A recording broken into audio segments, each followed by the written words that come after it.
party and the club is grooving. Welcome to the movie draft house, where it gets wild. Jeff and Mark, they got the flow, they got the style. Every week, they hit you with a movie review, based on themes that they choose. It's something new, from action flicks to the ones that make you cry. These guys break it down, they're never shy. Welcome back to the Movie Draft House. I'm your host, Mark, joined by co-host Jeff. Boy, you sound like you're in some kind of mood today. You okay? I'm only in a mood because I was having microphone difficulties, and we only got like 3 minutes into it, but this is our second attempt at the opening here. And I got to say, the first attempt was really good. Maybe the best intro we've ever done. You know, nobody will ever know, though. Yep, we're going to have to try to recreate it here. That's okay. Jeff, give them the rundown for the theme this year. Yeah, so this year we're switching things up and doing a full year theme, which we call 1 degree of separation, where each film is tied to the next by 1 degree of separation. So, for example, last year, the last movie we watched was A Simple Favor, starring Anna Kendrick, who was in Life After Beth, which starred, who the fuck was in that? Paul Reiser, who was in Whiplash, which starred Miles Teller, who was in Top Gun Maverick, which was written by some guy whose name I can't remember, who also happened to write Gladiator II, which starred Pedro Pascal, who was in this week's film as the penis collector. He was in the film Drive-Away Dolls from 2024, starring Margaret Qualley, I don't know how to say her name, and Geraldine, whose name I also don't know how to say, Beanie Feldstein, and Colman Domingo. That's the main big ones. There's also a cameo from Matt Damon. There is a cameo. There's quite a few cameos in this movie. But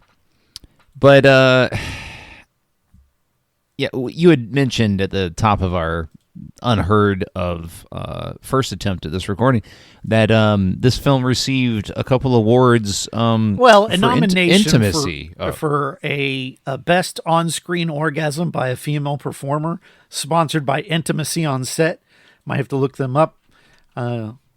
Geraldine Viswanathan.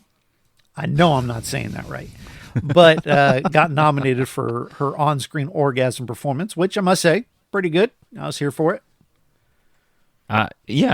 So, all right, let me ask you this. Yes. Had you ever seen this before? No. Had you ever heard of it before you looked at the IMDb? No, because I clicked Pedro Pascal, and I was going to pick, because last week's film was directed by Ridley Scott. Ripley is the character.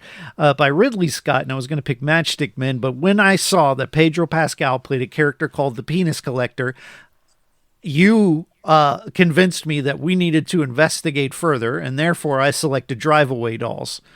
Well, I mean, my insistence on Drive-Away Dolls is self-served.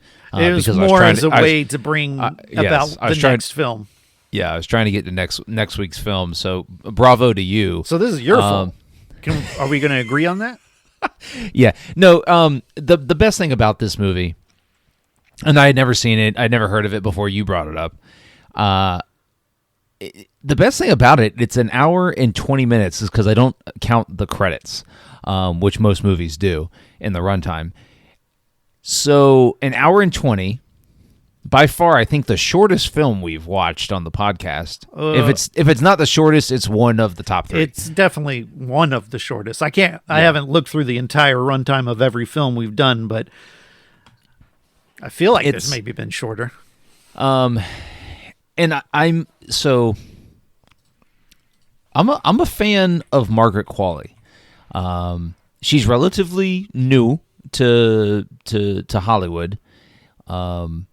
And I had never heard of this movie, so I was, Margaret Qualley. I'm a fan. She's I'm not gonna give it away, but she I was interested in seeing another film of hers, and then you said Pedro Pascal. Looked at the IMDb cast, and Pedro Pascal's in it. Matt Damon, Colman Domingo. And so the cast, and I don't know who Geraldine Viswanathan. I I think I've seen her before, but She I don't was know in which. Blockers. You ever seen Blockers? Okay. Yes. Yeah. Yeah. I have. So like, I'm like, okay, the cast is likable. It's written and directed by Ethan Coen. I mean, he's one half of the Coen brothers, and the Coen brothers are, Legends, right? legends in Hollywood, right? What your favorite Coen brother movie? Quick. Me, Myself, and Irene, which is the Farley brothers. I don't know. I don't really like Coen brother movies that much. Oh Brother, Where Art Thou is mine. Yeah. But anyways, so I was like, oh, I'm intrigued by this. And the opening to the film, Pedro Pascal is running from mobsters and promptly dies 20 seconds later. Yeah, like he's not, it was bullshit, which I kind of thought was funny as a way to transition. Like, he's the link that ties it together, which we never established any rules around that. We just said 1 degree, and I think that's fair, and we continue working with that. He's in this film enough to qualify. But it was like, oh shit, he's not even in this movie. And I mean, it is. You're right. It's comical to take a well-known name and actor and essentially just one scene, right? Penis collector. Right, and he is the penis do collector. a lot of penis collecting. Like, they've already been collected. So we didn't get to see him in action. Yeah, we don't get any collecting of the penises. No. But then Which it is why we tuned in. That is true. But essentially, like, the next scene after Pedro Pascal gets axed is we're introduced to Margaret Qualley's character, who is having sex with a girlfriend.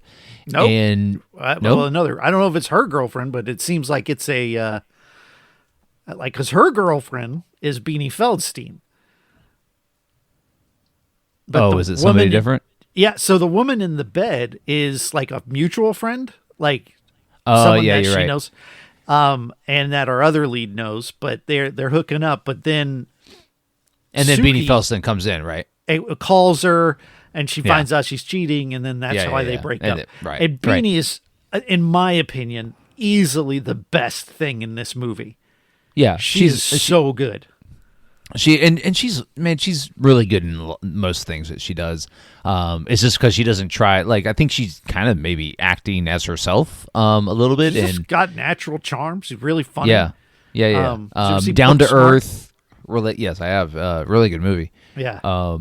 But relatable. Beanie Feldstein's character. Beanie Feldstein is relatable in most of the things that she does in film. But we're introduced to Margaret Qualley, and like the second she opens her mouth, I wanted to turn the movie off. It's bad. It's bad. It's not good. I almost felt like it was like it's a kind of voice I do when I'm really being silly. Like, man, damn, I told you not to call me here, man. Like, just full on Boomhauer almost, like it is such an over the top Southern accent. Yeah. Yeah. I know people with Southern accents. You and I live in the South. We're not we're not what I would consider deep South because we're Floridians. Right. But I know several people with thick Southern accents. No, they don't sound like They don't sound like this. It's like if I were to put on a British accent, it'd be so over. Some people that know that accent would be like, "Good Lord, man, that's terrible." Well, I equate Margaret Qualley's voice in this film as camp, right? I mean, just highly campy as far as the accent goes, and dang, like, man, hot damn, man, shit. It really took me out of like even wanting to just like watch the film, is because she's in just about every scene in this fucking movie. I would call her the pro tag. Like, her, obviously, 100%. Between her and Marion, the two characters are the leads, but I feel like she's the one who is giving all the energy, Geraldine's character is much more reserved, and so she is very much turned up to 11 throughout the film. Probably has the most dialogue, and just it didn't bother me as much as it sounds like it bothered you. Certainly not as much as I'm making it sound like. Like, I got over it, but I never forgot about it. There weren't many points in the movie where she was talking where I wasn't like, ugh, at least a little bit. But it was just, that didn't ruin the movie for me, but it was a challenge. It was jarring. And like, your introduction to the character is jarring as well, as because I think she's like sitting on somebody's face. And oh yeah, that wasn't a challenge for me.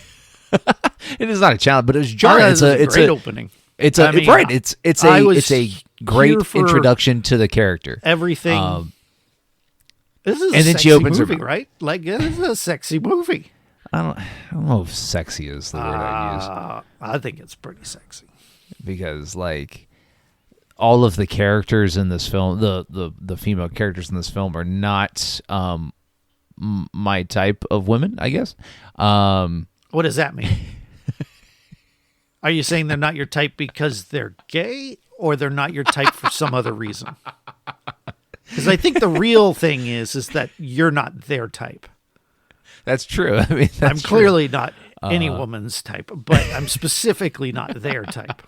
No, I just we've had kind of this conversation before. Is that like when a movie tries to make a character unattractive per se, and I think that's what this film was going for, is to make Margaret Qualley an unattractive, appearance-wise unattractive, and the accent and all that. It was just, she is not your typical protagonist that falls in love, and and so it's like the introduction to her character in the scene.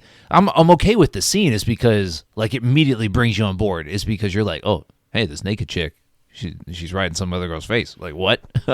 And then she opens her mouth, and you're like, oh god. But then, like, and then we get into really the meat and potatoes of the movie, where they're gonna go to Tallahassee, and they gotta rent a car, and they just so happen to go to the local rent-a-car dealer, and okay. and he mistakes them for it's the mob. Well, it's the timing. Can you blame him? Right? Like, he gets a call. Hey, I've got some people coming to pick up a car. They're going to Tallahassee. And it's just coincidence that our two leads are going to Tallahassee. So I don't really blame poor Curly, who gets treated terribly in this movie. But that's how they end up with a car. This is kind of classic, right? Yeah. A car with some sort of contraband in the back. We're not sure of what, that's being transported from one place to another. And they unwittingly happen upon, case of mistaken identity. They happen upon this. And they just so happen to be going to Tallahassee, Florida, which is just a random destination. That is weird. Nobody goes to Tallahassee. Nobody goes to Tallahassee, right? You drive through Tallahassee. But the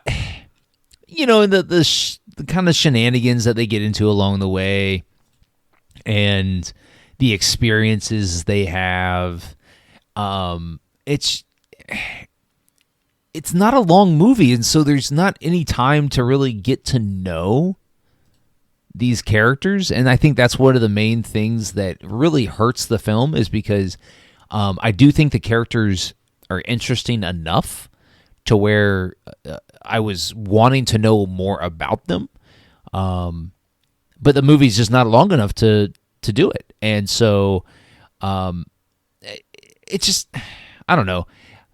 It's a road trip movie. Yes. But you don't get a ton of road tripping. And I think that has to do with the length and kind of the decisions made along the way, from both writing and directing, is to be like, hey, we want to show, like, Ethan Coen goes, we want to show, the dynamic between these two best friends, and we want to kind of have them fall in love, but we don't really want them to fall in love. We Well, just they want to did. get close enough to. I thought that they did enough. Like, I don't think they have the chemistry necessarily. Like, I didn't. I felt like they came up more as friends with benefits than. Yeah. Like it did, even though that's what they get at, the point where they're in the bar at the end and she's like, hey, we're having a basement party, which is a way where a bunch of girls can go hook up. And she's like, no, we're not going to do that, which gives you the idea that Margaret Qualley's character is now exclusive with her best friend. So Yeah. I think that's what they're going for, but I don't know that it worked for me necessarily. I don't know if the groundwork was laid enough for me to see what, specifically that Marina, I don't know how to say it, Marianne, yeah. actually sees Jamie, because the Margaret Qualley's character is annoying and just so high energy and like would drive me insane. Yeah, it's honestly, I wanted a movie about Colman Domingo's character, and his kind of mob guys. Yeah, it's because Colman Domingo. I mean, he's such a good actor. I liked his little cronies too. I thought they were kind of the little bit of. I mean, this is a comedy, but I didn't find it to be particularly funny. But I liked some of their comedic relief of those two guys. And the whole thing with the guy who's like, who knows how to talk to people and the other guy who doesn't. I thought that was amusing, at least. I wouldn't even call it funny. I would find it amusing, which is as much of a praise as I give the humor in this film as I can. There weren't a lot of really funny things that, outside of Beanie, there wasn't a ton of like what I would call funny moments. Right. But I do like the unceremonious deaths by Colman Domingo's character and Pedro Pascal. It's just like it subverts the expectation, is because like everything I've seen of Colman Domingo's, he's been a protagonist, he's been a good guy, and in here he's a bad guy, but he also meets an unceremonious death, and so so there are things that the decisions I liked. I just wish, this is a rare occurrence where I just wish the movie was longer. I wish, they had fleshed out some of these characters a little bit more. I mean, and mainly, Colman Domingo. I want to know Pedro Pascal. I want to know why these dildos are so important. Well, they kind of like, I would, if they made the movie longer, I want to see his antics, the penis collector. But it is weird. Like the whole time we don't know what's in this case until like halfway through, little over halfway through, and we find out it's a bunch of dildos, and you're like, why is anyone hunting down dildos? But it turns out that one of the politicians who runs on a Christian family values sort of thing has one of the dicks are his. And we know nowadays in the world we live in that would ruin some people's political chances, because nothing will ruin some people's political chances.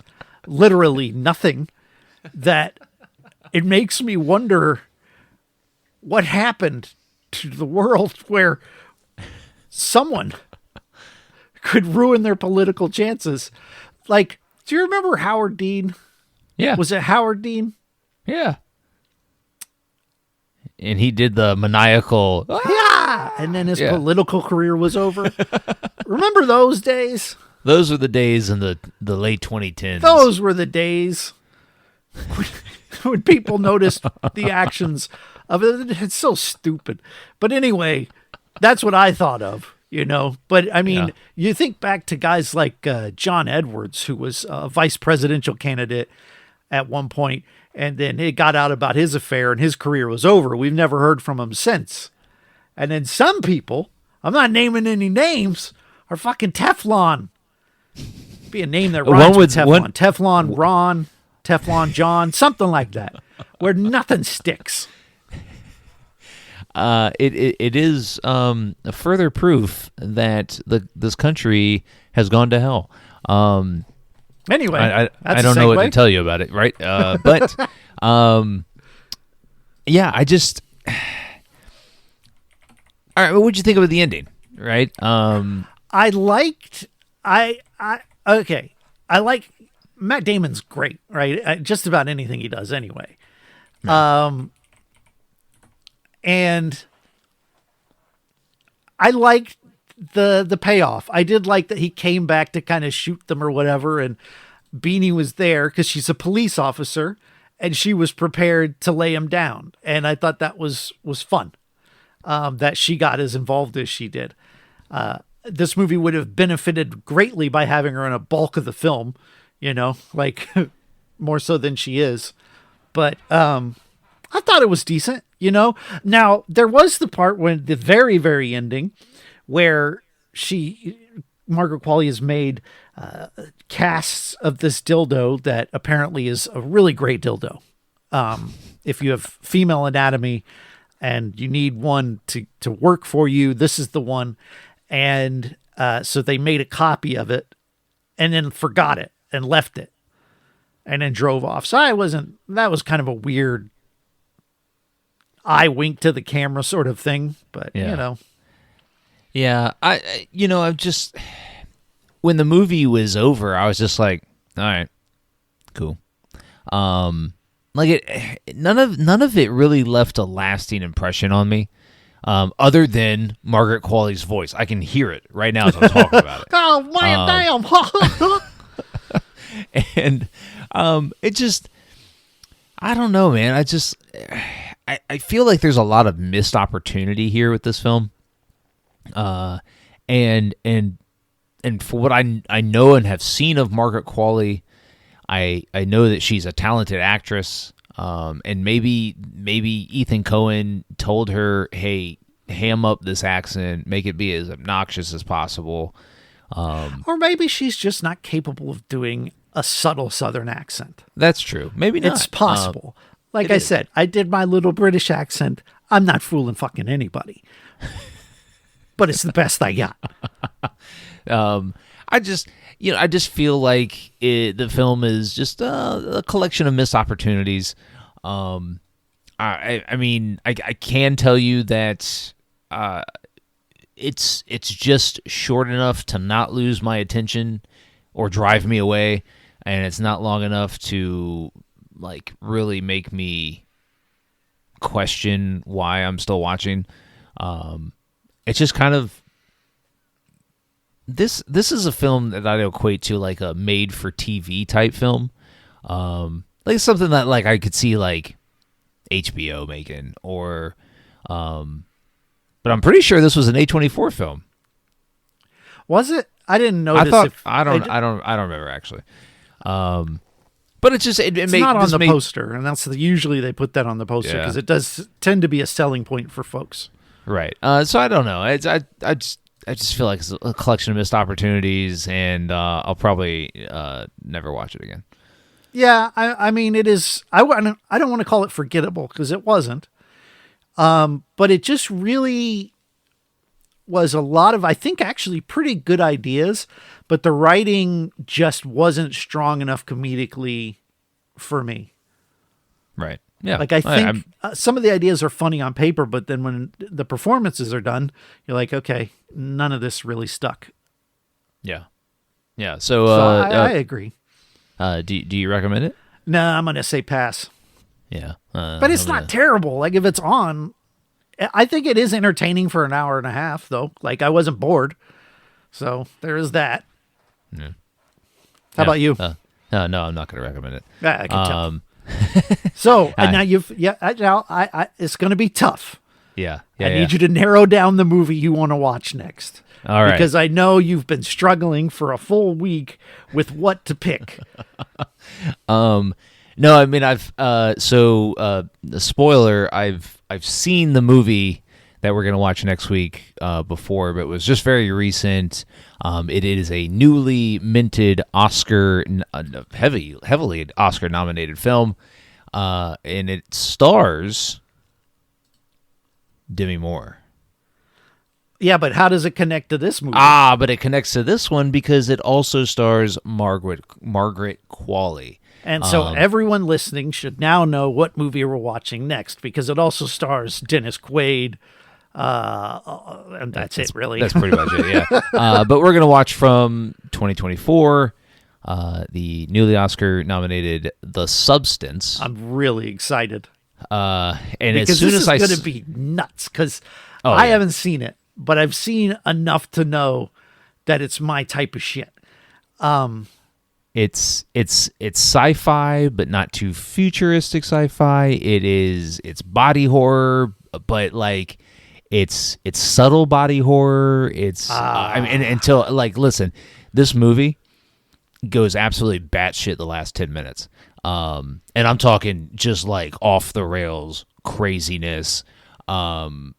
Like you're not expecting it. It kind of like floors you a little bit by how off the rails it gets, but it's not off the rails in a bad way, in my opinion. It's wild. I watched it with my wife, and like it was nominated for best picture. Do you want to review it right now? We can just go to my movie. No. Okay. But it's Oscar nominated, so it received best picture, best director, best actress. I think. Original screenplay, maybe.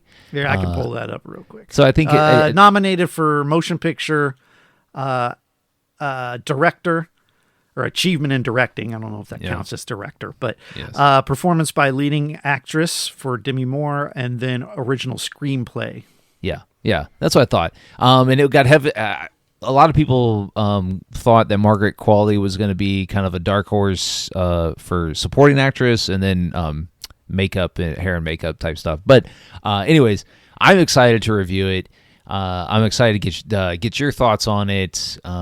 This will probably be one of the most recent films that we've done in a while as far as release date goes. Yeah, that's true. Yep, I'm looking forward to it. It'll be fun. And I've got two movies that I'm debating on. I hope one of them stars Dennis Quaid. Well, maybe I'll leave it up to you. Maybe I'll say, do you want Dennis Quaid or do you want some random person I don't know? I don't know. But I've got ideas for the next movie. Okay, good. What's also a good idea is hitting the subscribe. Wait, scratch that. Don't do that. Don't follow us on social media if you're so inclined. We're on Twitter, TikTok, Instagram. On YouTube. You're not watching this episode on YouTube because we're doing this kind of a last minute. I had minor surgery. It threw off our schedule. It's my bad. Yeah, Jeff's fine though. And so we're skipping the video portion of this episode this week. Be sure to come back on the YouTube channel next week where we'll resume. Maybe there's some 5-minute reviews that'll come out. Maybe hopefully so. But find us on all your favorite podcast streaming platforms, Google, Apple Podcast, anywhere you get your podcast, we're right there. Good luck finding us on Google Podcasts. It's just been gone for like 5 years now, but I don't know, bro. Give it a go. I don't know. Just Google us. Jeff, tell them where they can find you. Oh, yes. You can find me in 2 other places. Well, I guess if you count Blue Sky, I'm at Jay Queasy, but nobody follows me. It's fine. It doesn't hurt. But you can also check out my other podcast called Chronologically, where we go through full filmographies of some of cinema's greatest creators. And I do that with my buddy Eric, who is also helping co-host my newest project called All Things Being Sequel, where right now we're taking a look at all of the Leprechaun films. Those are wherever you get your podcasts. All right. Yeah. What Leprechaun film are we on now? As far as reviews, like the ones that are out are only the first 2. Okay. We're about to record the last episode. So, okay. And I will say, there are good Leprechaun films. To find out which ones, you'll need to listen to the reviews, though. Ooh, I love a good tease. Well, because you were on the first episode. We didn't Yeah. like that Leprechaun movie, and we were kind of like, oh, shit, did we fuck up? There are good Leprechaun movies. Okay, good to know. Jeff, any last words? Not one. I'll see you next week.